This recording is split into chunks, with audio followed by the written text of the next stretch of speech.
जय जगन्नाथ स्वामी नयनपथ गामी भव तुमे। आज आम चर्चा करिबा महाप्रभु श्री जगन्नाथ विषय किपरि महाप्रभु श्री नीलमाधव जगन्नाथ रूपे स्थापित हेले, श्रीमंदिर किपरि गठन हैला, किए गठन कले ओ माउसीमा मंदिर बा मां श्री गुंडीचाराणी मंदिर किए गठन करथिले ओ श्री गुंडीचाराणी किए एवं से महाप्रभुक माउसीमा किपरि हेले, महाप्रभुक रथयात्रा कोन पई हुए ओ एहा केबेटु होई आसुची।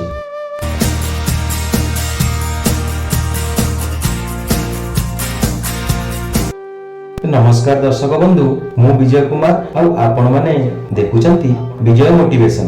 ताहले चलतु दर्शक बंधु आरंभ करिबा आजिर विषयटी। तो दर्शक बंधु कहानीटी आरंभ हुए विश्वाबसुଙ୍କ ଠାରୁ। विश्वाबसु हेउचंती एक शबर दलर दलपति। विश्वाबसु ताक शबर दलକୁ ନେଇ राज्य राज्य घोरी बुलुथिले एवं जंगलରୁ फलमूल चेरमूली जड़ीबूटी संग्रह करी ग्राममानंकरे बिक्री करी निजर जीविका निर्वाह करती। कौनसी गोटिए स्थान रे स्थिर होई रुहंती नाही। सकाळ हेले चालिबा आरंभ करती जे संध्या पर्यंत सेमती चालुथांती।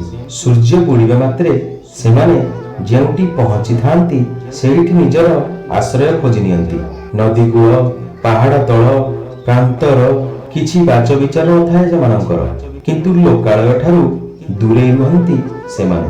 कौन थिले विश्वाबसु? विश्वाबसु शिक्षा नथिला, सभ्यता नथिला, सभ्यतार स्पर्श पाई नथिले, शास्त्र पुराण संगरे तांकर संबंध ही नथिला। केवल थिला एक अति निर्मल हृदयटी, जेमिति एक निर्मल आकाशटी, जेउ आकाशरे जंत्रणार मेघ केबे छाई पारि नथिला।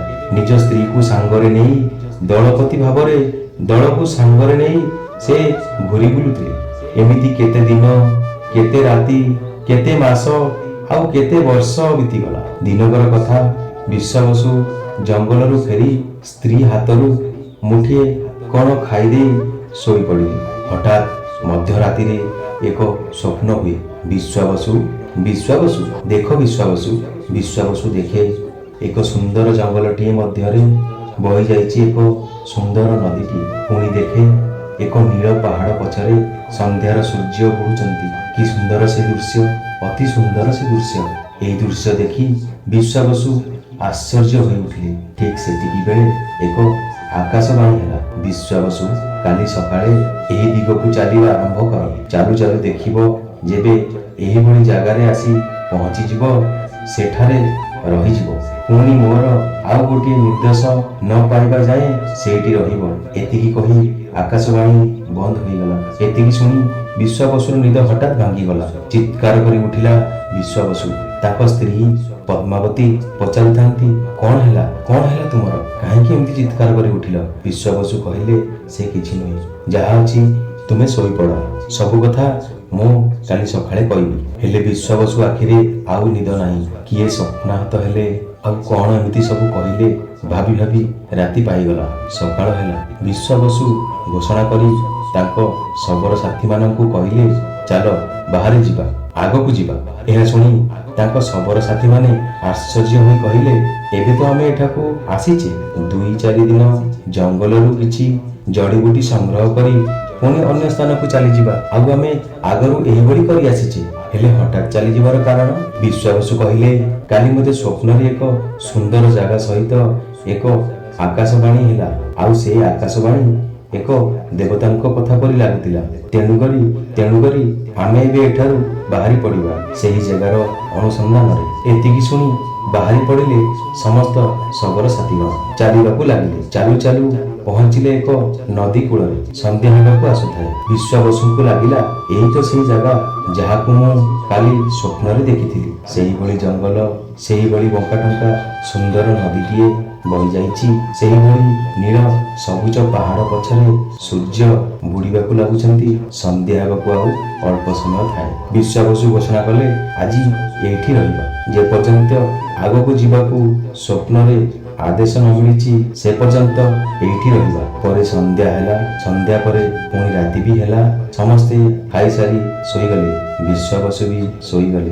हठात मध्यराति रे पुणी सेही स्वर, पुणी सेही स्वप्न, पुणी सेही स्वप्नाहत हेले। विश्वाबसु ବିଶ୍ୱାବସୁ ଯେମିତି କି ମୁଁ ତୁମକୁ କହିଥିଲି ତୁମେ ଠିକ୍ ସେହି ଜାଗାରେ ଆସି ପହଞ୍ଚି ଯାଇଛ।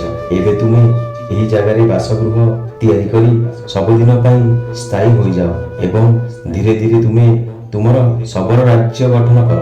ବିଶ୍ୱାବସୁ ପଚାରିଲେ, ଆମେ ତ ଶବର ଜନଜାତି, ଆମେ ଯଦି ଗୋଟିଏ ଜାଗାରେ ପଡ଼ି ରହିବୁ ତାହେଲେ ଆମେ ଆମର ପରିବାର ନିର୍ବାହ କରିବୁ କେମିତି? ଖାଇବୁ କ'ଣ? ଗୋଟିଏ ଜଙ୍ଗଲରେ କ'ଣ ସବୁଦିନ ଜଡ଼ିବୁଟି ମିଳିପାରିବ? ଜବାବ ମାଗିଲେ ବିଶ୍ୱାବସୁ।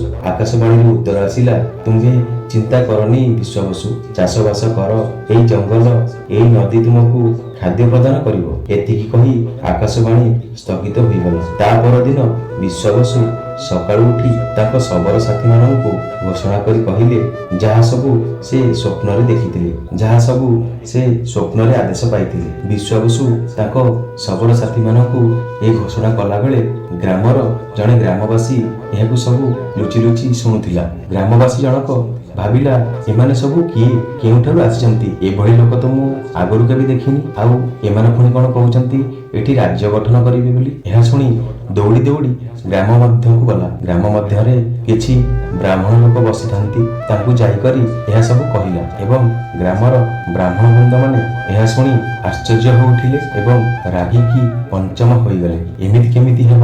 କେଉଠୁ ନା କୋଉଠୁ କିଏ ଆସି ଆମ ଗ୍ରାମରେ ରହିବ? ଚାଲ ଯିବା, ପଚାରିବା କିଏ ସେମାନେ, କେଉଁଠୁ ଆସିଛନ୍ତି। ତ ଦର୍ଶକ ବନ୍ଧୁ, ଆଜି ପାଇଁ ଏତିକି। ଆଗକୁ ଜାଣିବାକୁ ହେଲେ ଦେଖନ୍ତୁ ଅଧ୍ୟାୟ ନମ୍ବର 2।